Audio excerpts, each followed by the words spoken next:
Apa ya yang tadi? Ah, ini tiba-tiba dah. Halo. Assalamualaikum yang. Di mana yang? Hah? Aku di pohon blackberry gua. Dekat mana tu yang? Dekat Tugu Monas. Oh, dekat Tugu Monas tu. Ya. Oh, tunggu abang setia yang. Taman. Ya, tunggu abang setia yang. Ya. Ya, Bang. Menyusah je tu orang. Tadi. Oi, sayang. Oi, sayang.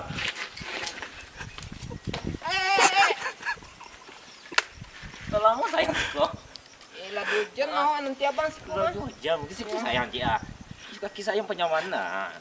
Dah kerja sayang dia. Kita tadi sayang sekolah. Iya. Sayang orang kecil sayang. Iyo kesuka sayang dia.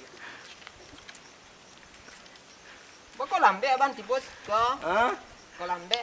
Agak medak serah, pasti tak. Sekolah modis deh. Tadi sayang sekolah. Iyalah 3 jam awak menanti siko. Kau bumbui tak ada artis nomor kecil. Awak kalau selingkuh lah jadi gua. Tadi macet ya. Banyak antri. Banyak antri yang. Kau kecewa kan tak jadi ke siko tadi tu. Nah, sayang ikut seorang ah. Tak jadi ke siko. Tu apa ngana sayang leh? Yo janji tu bah janji tu. Janji yang mah kau. Tapi kawan kan awak apa tabang? Apa tak, bang? Auto Mercedes. Aduh. Bah janji abang. Sabar lah sayang. Tapi pitik yang Saim tu yang kedua ya sayang. Itu bilo janji tu. Janji awak tu.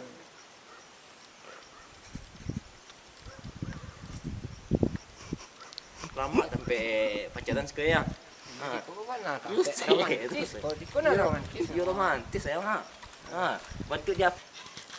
Alangkah indahnya duniaku rasa saat ini.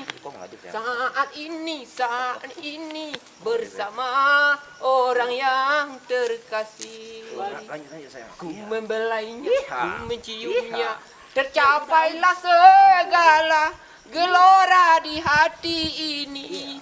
Angan-anganku melayang-layang tinggi bagaikan di angkasa. Oh, indahnya dunia ini. Alangkah indahnya dunia ini. Ku rasakan bila bersama denganmu. Ku memeluknya, ku menciumnya, tercapailah segala gelora di hati ini. Angan-anganku melayang-layang tinggi bagaikan di angkasa. Oh, dunia ini milik kita berdua. Rancak suka sayang tak?